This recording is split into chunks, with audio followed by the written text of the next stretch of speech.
O governo e Congresso estão se mobilizando para tentar frear esse aumento de preços dos combustíveis.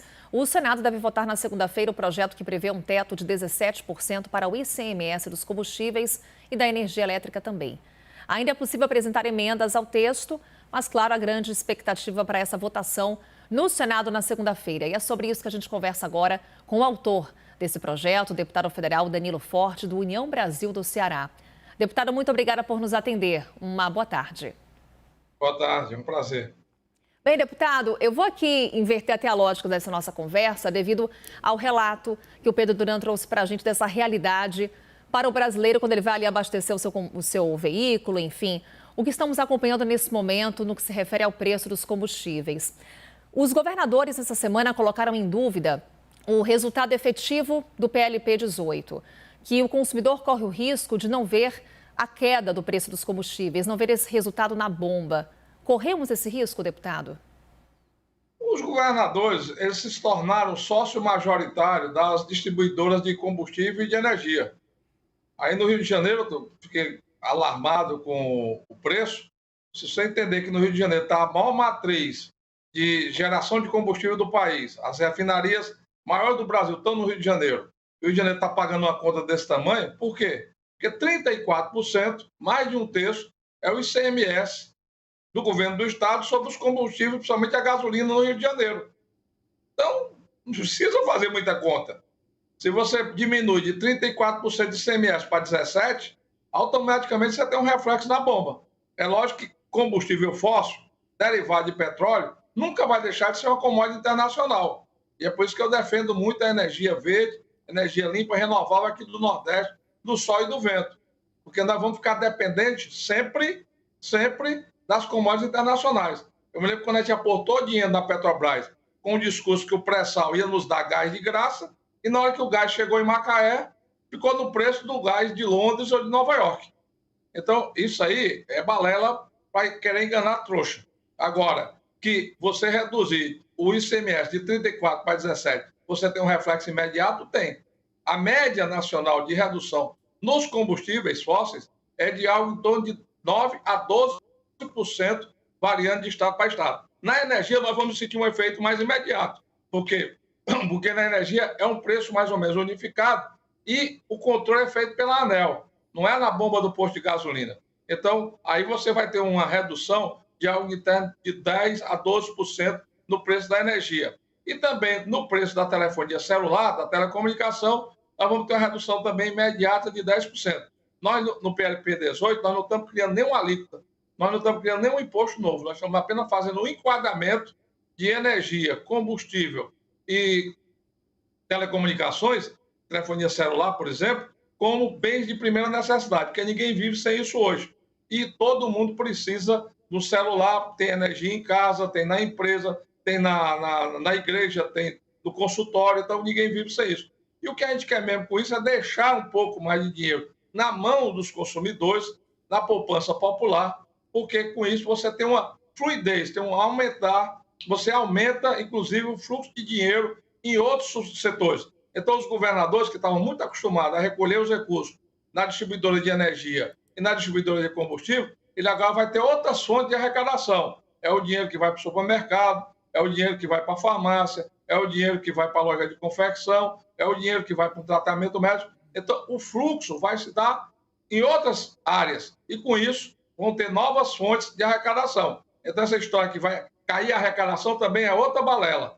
Por quê? Porque quando a gente criou, inclusive, o Bolsa Família, dizia que o Brasil não ia suportar que o dinheiro ia desaparecer. Em 3 meses, 90 dias, tinha um aumento de arrecadação dos municípios, do Estado e da União. É a mesma coisa. Quando você irriga dinheiro pela base, você está fazendo distribuição de renda. Quando você abaixa os impostos, você está deixando mais meio financeiro, mais fluxo de caixa nas populações mais carentes do país. E com isso aumenta o fluxo de dinheiro, gerando emprego e distribuição de renda. Deputado, boa tarde, Kenzo agora falando, deputado. O que os especialistas, o senhor falou aí, fez críticas aos governadores e tudo, mas os especialistas, os economistas falam bastante isso, né? De que essa redução do ICMS, ela traz um impacto, como o senhor falou, mas a curto prazo, a longo prazo, não. Como é que o senhor avalia esse ponto? Afinal de contas, a gente sabe que limitando ali a 17%, que sim, pode ter um impacto agora, mas a longo prazo os especialistas dizem que não. Por quê? Porque o preço do combustível está atrelado a outros fatores, está atrelado à alta do dólar, está atrelado ao valor do barril do petróleo, a outros fatores, inclusive que o senhor falou aí, deputado. Enzo, essa é a medida estruturante melhor que tem para baixar o preço de combustível. Por quê? Porque todo mundo fala em baixar imposto no Brasil. Todo mundo sabe que é inviável você pagar 49% de imposto num litro de gasolina.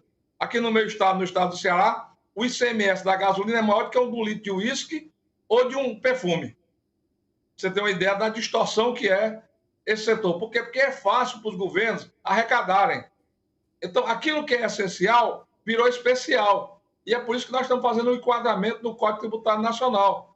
E o perfil da dívida, do preço, ele, a longo prazo, é que ele diminui mesmo. Por quê? Porque você estabiliza a carga tributária a menor, aspectos que o governo propôs, inclusive, são muito importantes, tanto para o diesel, como também para os biocombustíveis, somente o álcool e o etanol, porque mantém a paridade tributária entre o álcool e a gasolina, porque fomenta diretamente naqueles estados que queiram isentar o ICMS a contrapartida do governo federal para que não haja queda de arrecadação. A gente tinha feito apenas uma transição, o governo foi mais a fundo, inclusive está aportando recursos para compensar direto no caixa aqueles estados que isentarem a alíquota do ICMS, tirar inclusive a parte que cabe aos estados, o governo federal vai bancar. E, por outro lado, também, você tem que entender que nós estamos num período crítico, inclusive foi falado muito bem na reportagem, com relação ao mercado internacional. Quando a guerra acabar, quando houver uma estabilidade na oferta, ou então quando a gente migrar do combustível fóssil para a energia dos carros elétricos, que é um maior consumo, com isso nós vamos ter também uma redução significativa dessa commodity no mercado nacional e vamos ter uma estabilidade. Porque uma coisa é você pagar 20% de 100.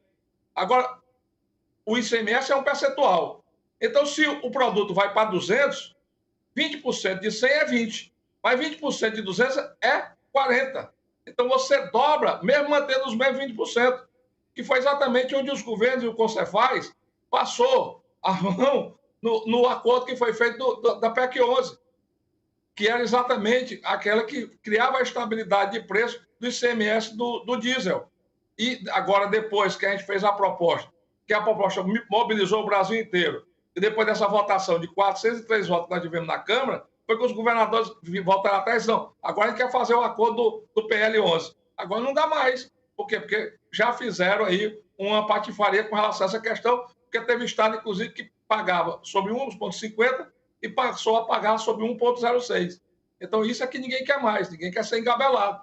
E esse sócio majoritário vai ter que diminuir um pouquinho a gordura dele, no momento inicial. O problema que os economistas talvez estejam preocupados é com a transição, os primeiros 90 dias, 120 dias, que é quando você vai fazer a transição do sistema atual para o novo sistema. Mas que a arrecadação ela vai voltar em outras fontes, isso aí eu sou capaz de apostar. Deputado, nosso analista Gustavo Uribe também tem uma pergunta para o senhor. Uribe. Tudo bem, deputado? Boa tarde. Deputado, segundo dados de Fernando Bezerra, que é o relator da proposta, ela deve ter um impacto direto na gasolina, deve diminuir o preço na bomba. O diesel, segundo ele, seria um impacto de 76 centavos. Só que relatório da Associação Brasileira de Importadores de Combustíveis, eles apontam que a defasagem hoje é de R$ 1,09, com um cenário ainda mais negativo de possibilidade de uma defasagem maior no segundo semestre. Ou seja, compensa você diminuir em relação ao diesel a arrecadação dos estados para este valor não chegar na bomba dos postos de combustível? Olívio, são duas questões diferentes. Uma questão é a questão tributária, que nós estamos aí ajudando o Brasil a fazer uma reforma tributária, pequena ainda, mas em preços que são formadores de outros preços. Eu me lembro muito bem quando eu era menina aqui no Ceará, que a minha mãe dizia que quando subia a gasolina, subia tudo. E hoje, quando sobe a gasolina e quando sobe a energia, sobe tudo. Porque são preços formadores de outro preço. Né? A indústria, a padaria, a olaria, a confecção, o supermercado, o frigorífico, o bar, tudo é movido a energia. Então, tudo isso também, na hora que você diminui o preço na energia, porque o PLP não é só para combustível, também você tem influência em outros segmentos. E a gente tem que também ver que o Brasil precisa mudar sua matriz energética.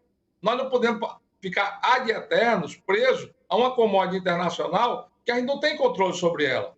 Por mais que nós apostamos alto no pré-sal. E o que é que aconteceu? A Petrobras comeu o dinheiro do povo brasileiro e o preço continuou o mesmo. E ainda tem a questão da variação do câmbio. E ainda tem a questão do dólar.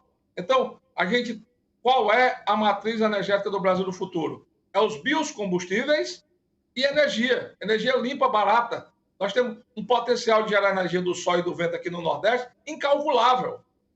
Incalculável. A gente precisa, nós tiramos agora no PLP 18 até o ICMS da bitributação em cima das linhas de transmissão.